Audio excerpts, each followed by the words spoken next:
Duond bura mar ODM bade ma Kisumu Central kawuono ochako ayanga chenro mar ndiko jokanyo manyien. Gino ma igeno ne idhi tim kuom dweche 2.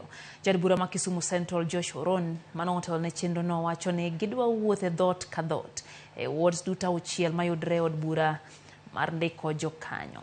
Odiochieng' ma kawuono kende kwan ji mar 3,000 nondikore kaka jokanyo mag ODM ka bende jotelogo wacho ni gidwa neno ni mbi mar duond bura no omedore motelo ne yiero mag 2027.